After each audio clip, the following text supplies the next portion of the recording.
FOMO, इन सब पर बात की। ये सब आप जानते हैं नेगेटिव इमोशंस थे, ऐसी चीजें जो निवेशकों का पैसा धीरे धीरे खा जाती हैं। आज हम बात करेंगे उस एक शक्ति की जो पैसा बनाती है, और वो शक्ति है सब्र, पेशेंस। तो चलिए आज का ये बहुत जरूरी सबक शुरू करते हैं। तो देखिए, आज के हमारे सफर का नक्शा कुछ ऐसा है। हम शुरुआत करेंगे सब्र के बीज से, समझेंगे कि ये आखिर उगता कैसे है। फिर हम देखेंगे कि यही बीज कैसे गुरु का सबसे बड़ा हथियार बन जाता है। इसके बाद हम चलेंगे कंपाउंडिंग के जादू की दुनिया में, फिर 2 रास्तों की एक कहानी से सीखेंगे, और आखिर में हम अपने सब्र का रास्ता बनाने के कुछ तरीके जानेंगे। जरा एक किसान के बारे में सोचिए। वो खेत में बीज बोता है और फिर क्या करता है? क्या वो रोज उस बीज को जमीन से खोदकर निकालता है ये देखने के लिए कि जड़ आई या नहीं? नहीं, बिल्कुल नहीं। वो बस पानी देता है, धूप लगने देता है, जमीन की देखभाल करता है और इंतजार करता है। क्यों? क्योंकि वो जानता है बीज का अपना वक्त होता है। जब सही समय आएगा वो खुद ब खुद उगेगा। स्टॉक मार्केट बिल्कुल इसी किसान की जमीन जैसी जगह है, और आपका निवेश किया हुआ पैसा वो बीज है। मुझे याद है 1992 की बात है। हर्षद मेहता का स्कैम सामने आया था। पूरा स्टॉक मार्केट तबाह हो गया था। हर तरफ बस एक ही आवाज थी, सब कुछ खत्म हो गया, बाजार डूब गया। मेरे पिताजी ने उन्हीं दिनों में कुछ शेयर्स खरीदे थे, HDFC के। तब एक शेयर की कीमत थी लगभग 30 रुपए। जब स्कैम आया और बाजार बुरी तरह गिरा तो वो शेयर्स 20 रुपए के हो गए। मेरे चाचा ने पिताजी से कहा, भाई बेचो, निकालो पैसा, सब डूब रहा है। पिताजी ने बस इतना कहा, नहीं। चाचा बहुत गुस्से में थे, लेकिन पिताजी ने एक काम किया। उन्होंने वो शेयर्स रखे रहे, बस रखे रहे, कुछ भी नहीं किया। और 2010 में वो एक शेयर जो 30 रुपए का था, वो 2000 रुपए से भी ज्यादा का हो गया। 18 साल में 66 गुना। वो बीज जो पिताजी ने बोया था, उन्होंने बस सब्र से उसे सींचा, और उस सब्र ने उन्हें वो दिया जो कोई नौकरी नहीं दे सकती थी। पिताजी की ये कहानी तो एक छोटे पैमाने पर थी। अब मिलते हैं उस इंसान से जिसने इसी एक सिद्धांत को, इसी सब्र को अपना सबसे बड़ा हथियार बनाकर पूरी दुनिया के सामने साबित कर दिया। वॉरेन बफेट, दुनिया के सबसे सफल इन्वेस्टर्स में से एक। लेकिन एक हैरान करने वाली बात बताता हूं।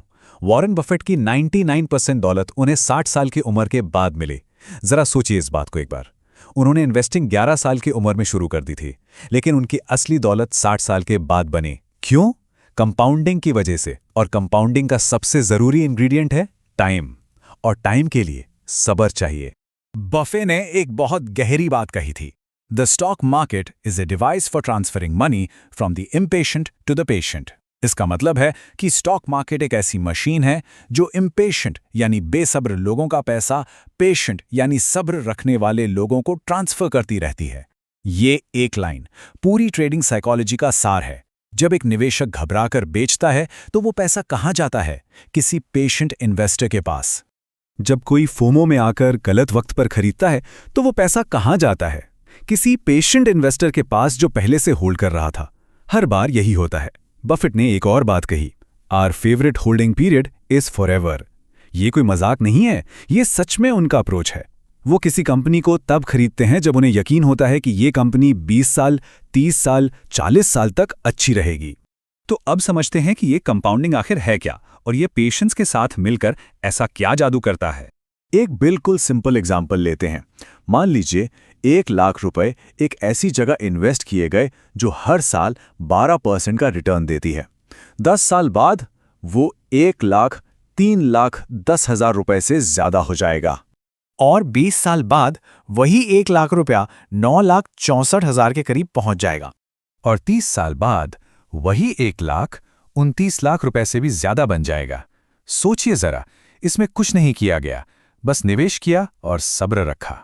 यही कंपाउंडिंग का जादू है। आसान भाषा में कहूं तो ये पैसे से पैसा बनाना है। आपका मुनाफा भी मुनाफा कमाने लगता है, और समय के साथ ये एक छोटे से बर्फ के गोले की तरह है जो पहाड़ से लुढ़कते लुढ़कते एक बहुत बड़ी विशाल गेंद बन जाता है।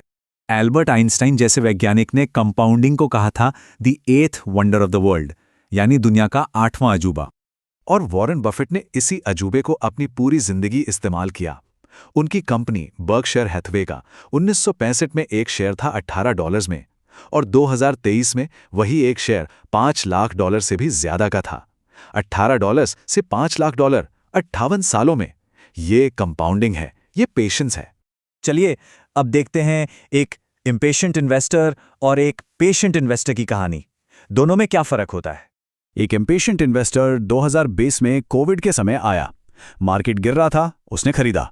मार्केट थोड़ा बढ़ा, 10% ऊपर गया, उसने बेच दिया। फिर मार्केट और ऊपर गया, उसने फोमो में फिर खरीदा। फिर गिरा, वो घबरा गया, उसने बेच दिया। 2 साल में उसने 20 ट्रेड्स की। नतीजा, उसका पैसा प्रैक्टिकली वहीं का वहीं रहा। दूसरी तरफ एक पेशेंट इन्वेस्टर भी 2020 में आया।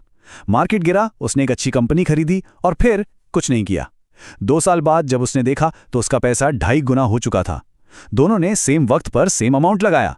एक ने 20 बार हाथ पैर हिलाए, एक ने बस अपने पैसे को रखे रखा, और रिजल्ट आपके सामने है, जमीन आसमान का फर्क। अब एक सवाल मन में आता है कि अगर पेशेंस इतना पावरफुल है तो ज्यादातर लोग सब्र रखते क्यों नहीं? ये इतना रेयर क्यों है? इसके 2 बड़े कारण हैं। पहला, हमारी दुनिया में सब कुछ इंस्टेंट हो गया है। Instant food, instant delivery, instant results. हमारे दिमाग को अब इंतजार करना बहुत मुश्किल लगता है। और दूसरा कारण है सोशल कंपैरिजन। जब कोई देखता है कि उसके पड़ोसी ने 1 महीने में ट्रेडिंग से 30% कमा लिया और उसका अपना पैसा उस महीने सिर्फ 2% बढ़ा, तो दिमाग कहता है शायद मेरी अप्रोच गलत है। लेकिन जो उसे नहीं पता होता वो ये है कि वही पड़ोसी अगले महीने 20% गवा भी सकता है। तो सवाल यह है कि इस पेशेंस को अपने अंदर बिल्ड कैसे किया जाए? 3 काम करने हैं। पहला, अपना रीजन याद रखना है। जब भी मन बेचैन हो, वो कारण पढ़ना चाहिए जो डे 3 में लिखा गया था। दूसरा, अपना पोर्टफोलियो कम से कम देखें। जितना ज्यादा पोर्टफोलियो देखा जाएगा उतनी ज्यादा रिएक्शन करने की गुंजाइश होगी। और तीसरा, एक कंपाउंडिंग कैलेंडर बनाइए। अपने निवेश का अमाउंट डालिए, 12% का एनुअल रिटर्न डालिए और 10, 20, 30 साल बाद का रिजल्ट देखिए और उस नंबर को अपने फोन का वॉलपेपर बना लीजिए। तो आज का असाइनमेंट ये 3 काम है। पहला, कंपाउंडिंग कैलकुलेटर यूज करके 10, 20 और 30 साल के लिए रिजल्ट निकालना है, उसका स्क्रीनशॉट लेना है और वॉलपेपर लगाना है। दूसरा, अपनी जर्नल में ईमानदारी से ये लिखना है कि पेशेंस रखना मुश्किल क्यों लगता है। क्या पोर्टफोलियो रोज देखा जाता है? क्या न्यूज़ देख के रिएक्शन होता है?